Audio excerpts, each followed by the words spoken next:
Alors aujourd'hui, j'ai choisi de te répondre sur YouTube et je dirais dans la transmission de fondamentales. Parce qu'il y a une autre manière de répondre à tes questions, à tes questionnements, qui rentre dans les transmissions de essentiel. Et la réponse dans le cadre de essentiel du cheminant ne sera pas la même que la réponse dans le cadre de fondamental. Et c'est dans le cadre de fondamental que je réponds à ta question aujourd'hui sur YouTube.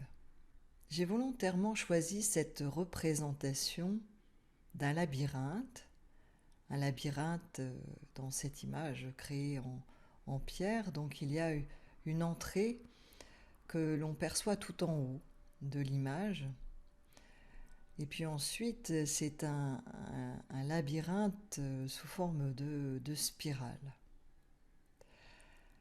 Alors, je dirais que dans ma réponse,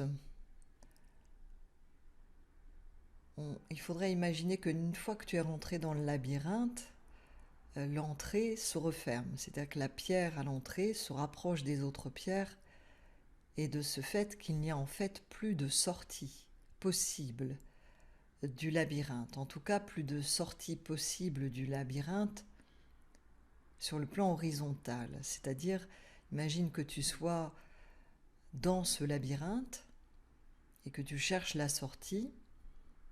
Ce plan horizontal, c'est le chemin. C'est le chemin que tu empruntes chaque jour dans ta vie, à travers des rencontres, à travers ton vécu, des expériences de vie, des émotions, à travers des pensées, à travers des prises de conscience, comme celle que tu m'as partagée.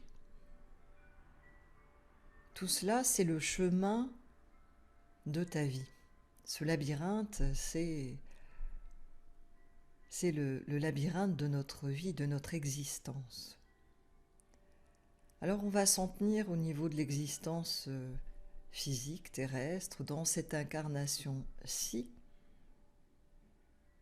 Mais ce labyrinthe est exactement le même sur des plans plus subtils lorsque tu quittes ton corps. Toute la manifestation est la représentation de ce labyrinthe. Car au final, il s'agit de passer du manifesté au non manifesté, de ce qui est temporaire à ce qui est. Alors je suis en train de te dire que, en fait, lorsqu'on rentre dans ce labyrinthe de la manifestation, à travers toutes les manifestations de ton âme, mais aussi tout simplement à travers la manifestation de ta propre manifestation dans ta vie actuelle, dans cette incarnation-ci. Dès l'instant où tu pénètres dans ce labyrinthe, tu cherches la sortie. La sortie de quoi? Pour généraliser, la sortie de la souffrance. Alors la sortie de la souffrance, chez certains, va prendre, ou certaines, va prendre une autre formulation. La personne ne dira pas, en fait, ce que je cherche, c'est ne plus souffrir. Elle dira, je cherche la lumière, je cherche le divin, je cherche la fraternité. Mais en chemin, dans ce labyrinthe, c'est inévitable. Nous allons rencontrer des souffrances physiques, des souffrances mentales, des souffrances émotionnelles, psychiques, spirituelles, inconscientes, des souffrances en fait sur chacun de nos corps conscience. Alors ces souffrances seront plus ou moins conscientes. Là, tu as une souffrance, un secret, comme tu dis, qui se révèle, un voile qui se lève. Mais la prise de conscience n'est pas suffisante.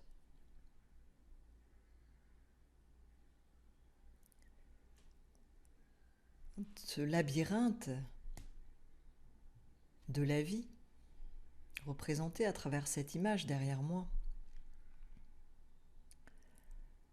eh bien c'est tout le chemin que chaque cheminant, chaque cheminante, chaque personne en quête de bonheur, fin de la souffrance, amour, fraternité, libération, éveil, samadhi, nouvelle race, des pouvoirs psychiques, quelle que soit la raison pour laquelle le cheminant chemine.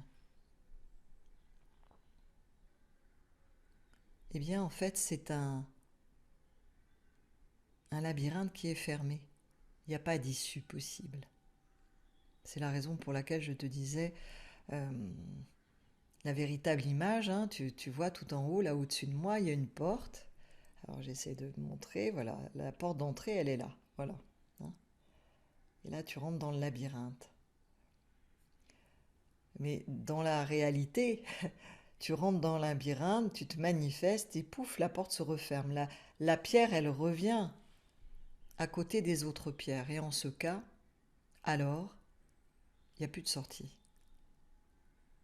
On se retrouve dans un cercle spiralé, mais un cercle où il n'y a pas de sortie. Il n'y a pas de solution. Alors on va solutionner certaines choses à un moment donné, des prises de conscience. On va s'alléger. Hein. Quand on rentre dans le labyrinthe, c'est comme si on avait 10 000 couvertures sur nous. On porte des tas de casseroles, des tas de mémoires, des tas de peurs, des tas d'attentes, des tas d'idées. Lorsqu'on rentre dans le labyrinthe, on peut se sentir comme un chevalier qui part à la conquête de la liberté, qui va délivrer la princesse. Et puis au fur et à mesure du chemin, imagine ce labyrinthe qui représente des galaxies, qui aurait la dimension de galaxies entières. Je dis même pas une seule galaxie, tu imagines, le chemin est long. Et en cours de route, à certains moments, on va se charger encore plus et puis alléger, enlever, enlever, enlever. Pourquoi ? Parce qu'au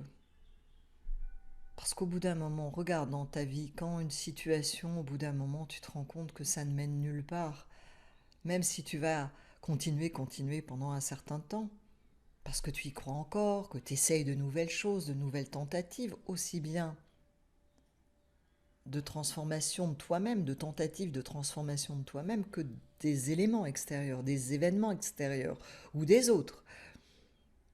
Mais à un moment, quand tu te rends compte que ça ne donne rien, tu arrêtes, tu poses des attentes, des pensées, des croyances. C'est ce qui fait la maturité, normalement. Normalement, en avançant en âge, on serait censé devenir de plus en plus sage.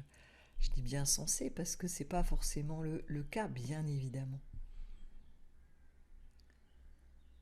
Mais pourquoi on est censé quand même devenir plus sage ? Parce qu'on a le vécu, l'expérience, une expérience personnelle, individuelle, qui nous est propre à travers nos filtres, nos croyances, mais une expérience qui fait que on ne va pas refaire les mêmes choses. Parce qu'il y en a, on sait on a essayé 10 fois, 20 fois, et on comprend que peut-être c'est pas utile d'essayer de changer l'autre, par exemple. Et on devient peut-être plus simple, ou en tout cas, c'est le mouvement de la vie, de devenir plus simple avec le temps, plus sage aussi, avec les années qui passent.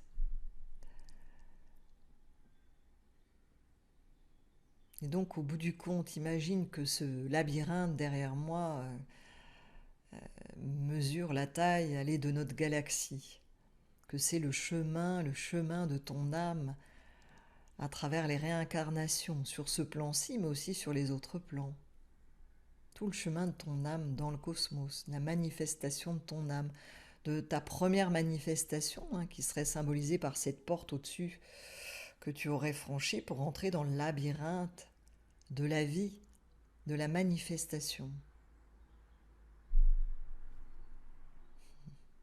Pour expérimenter.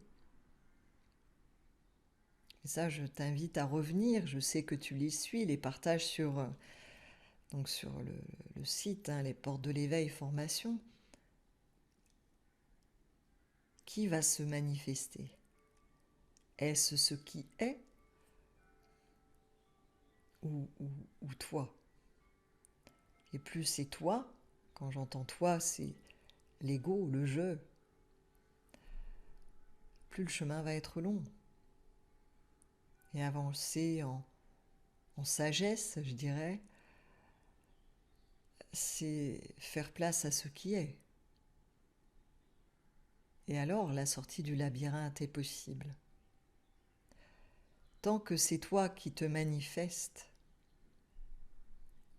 tu vas rencontrer des tas d'énigmes à résoudre. Entre autres, ce que tu me partages, une nouvelle prise de conscience. J'ai besoin d'aller au cœur du mal pour reprendre certains passages. J'ai repris uniquement certains passages de ton partage. Je dois aller au cœur du mal, donc pour le quitter, ou peut-être tout simplement pour voir qu'il n'existe pas, je ne sais pas encore, je verrai. C'est une énigme à résoudre. Le chevalier qui rentre dans le labyrinthe et qui va délivrer la princesse, qui va affronter le dragon. Il paraît qu'il y a une princesse enfermée au cœur du labyrinthe et qu'il y a un dragon qui la garde. Et puis tu vas aller affronter le dragon et voir si le dragon finalement il existe. Qui désire faire cela en toi? Qui prend conscience de cela? Quelle partie de toi prend conscience de cela? Si ce n'est le jeu, l'ego, et c'est un nouveau jeu du jeu. Et en chemin, dans cette quête, tu parles de mal, moi je te parle de dragon, de libération du féminin, la princesse. Il y a des contes comme cela, où on va délivrer la princesse. Ce sont des archétypes.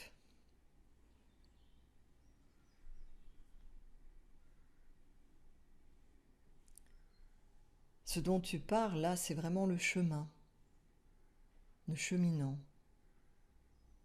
Et je t'apporterai une réponse autre à travers le module essentiel, où là, ce sont des réponses pour les cheminants. Et je t'apporterai une réponse à partir de l'enseignement de vie. Mais là, aujourd'hui,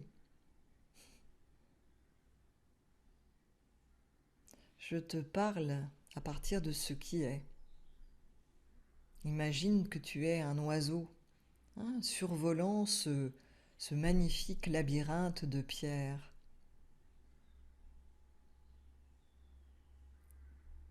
Et tu vois bien que tous les chemins que tu vas emprunter à l'intérieur, et encore ce labyrinthe est assez simple, tous les chemins que tu vas emprunter à l'intérieur de ce labyrinthe, tu vas aller au cœur, tu vas croire que tu es au cœur, mais tu seras juste prisonnier, prisonnière.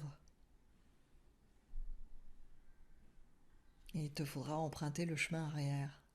C'est l'Ouroboros. Donc dans Fondamental, dans ce partage aujourd'hui, ce qui m'est venu en t'écoutant, puisque tu m'as envoyé tes questions par message audio, c'est oui, bien sûr, tu peux partir pour délivrer la princesse. C'est moi qui utilise cette image-là. ce féminin blessé. Aller découvrir si le mal existe, quel est ce secret.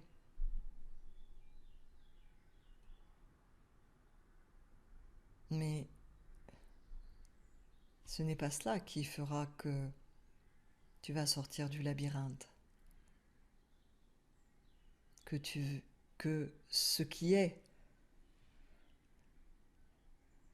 va pouvoir totalement être.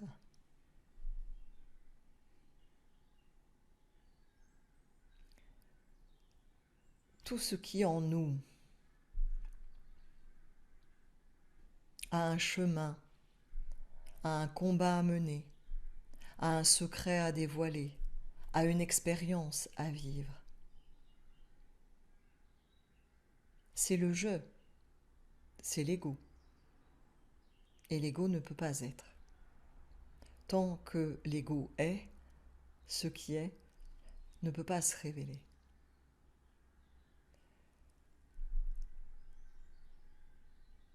Ce qui est n'est pas l'ego, le jeu, toi, libéré de ses problèmes psychologiques, émotionnels, transgénérationnels, maîtrisant les archétypes, maîtrisant le féminin, le masculin, réunifiant toutes les énergies, le yin, le yang, se réunifiant à son jumeau. Tout cela est le jeu de la manifestation, le jeu de l'ego.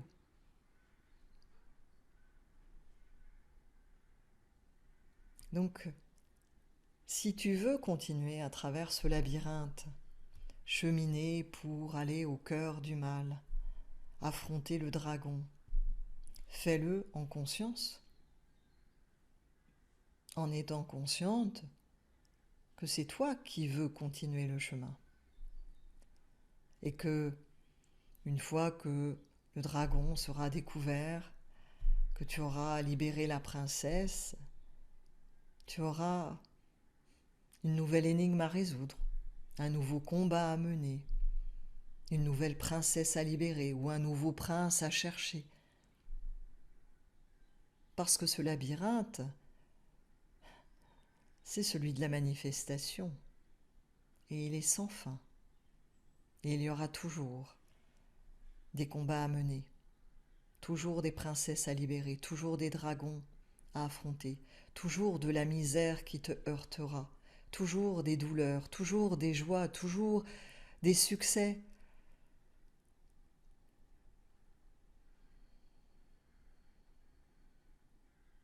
C'est sans fin, à l'infini de la manifestation, dans toutes ses dimensions.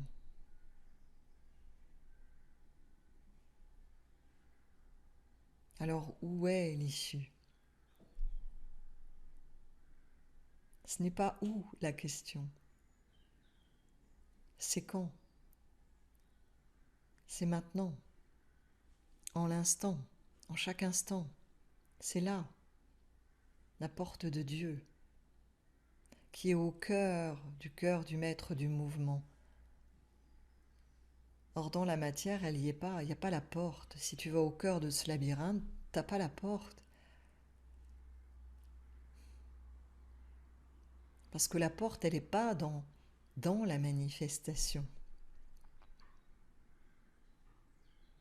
Elle est au niveau de la création, de cette énergie créatrice, de ce qui est, rendu manifeste.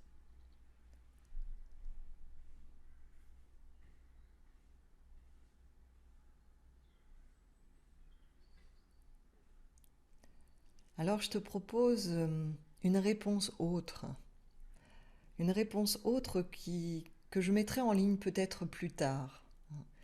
La réponse autre, c'est la réponse du cheminant,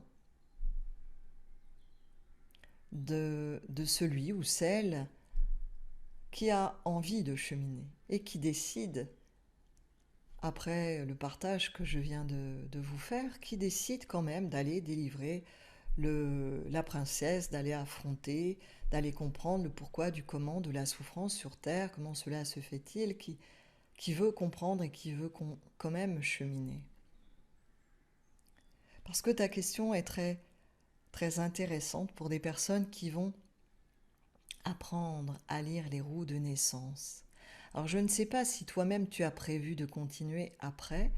Donc la réponse que je vais faire, que je vais enregistrer ce jour, qui sera disponible dans Essentiel, ne sera disponible que pour les personnes qui seront déjà venues en présentiel et qui vraiment, après, voudront apprendre à monter les roues de naissance.